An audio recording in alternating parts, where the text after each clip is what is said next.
we wanted to follow up last week's show about QE3. Now don't click out if this stuff is over your head or you just don't care about it, because things are about to get interesting.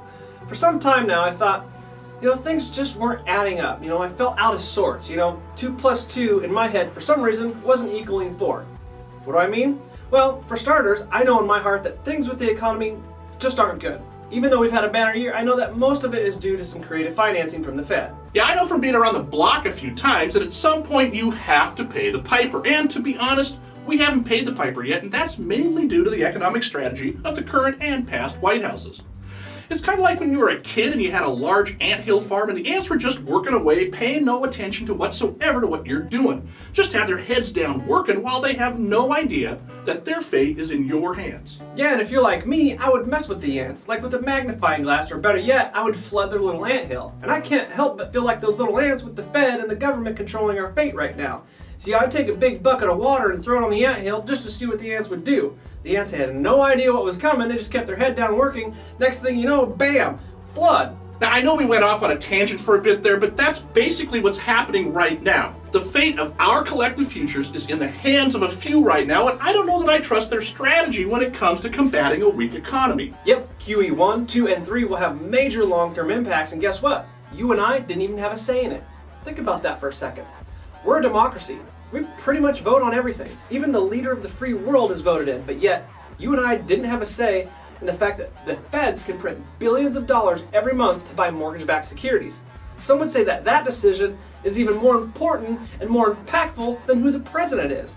After all, it does devalue the dollar that you and I live by, and it's already forcing massive inflation on the everyday items that you and I purchase. It's a big deal, isn't it? Yet, you and I didn't even get a say in that decision. Nope. So why the sudden move? Well, it's hard to tell why the Fed Reserve moved so quickly into the QE3 this past week. The move into QE3 was very specific in that it targets $40 billion a month of mortgage-backed security purchases. It certainly caught markets off guard, yet, as some of us already know, the nationwide housing market has been picking up and steady signs of inflation are now creeping in. So why the sudden move in? Well, one can't believe that the fiscal cliff is very real and potentially will render a $500 billion gap in output next year. So $480 billion in mortgage-backed security purchases nearly plugs that gap. So back to my first comments about things just not adding up. Well, let me show you how. How about the S&P and the Dow?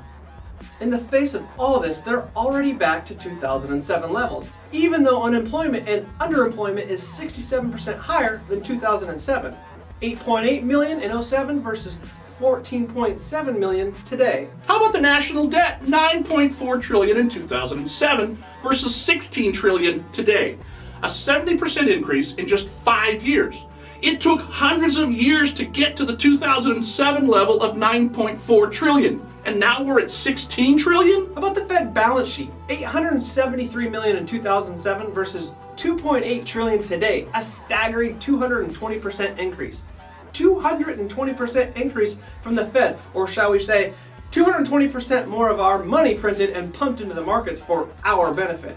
And we all know that 220% more of these equals about half of what it used to. So again, we say this is a far bigger deal than you and I even know.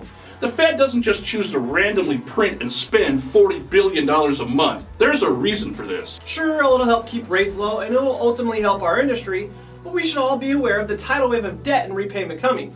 Kind of like all those little ants I used to mess with, except for now, because you're in the know, you can't say, I didn't see it coming. So $16 trillion in debt and a 220% increase in the Fed's balance sheet, yet the Dow is all hunky-dory. How are we going to pay for all this? Yeah, I don't know, $100 watermelons and $10 gas, who knows. Hey guys, we'll see you next week. Make sure you make it to the WAMP Gal October 4th, and make sure you click on our sponsors down below. Without them, the show's not possible, so thank you very much, and we'll see you guys next week.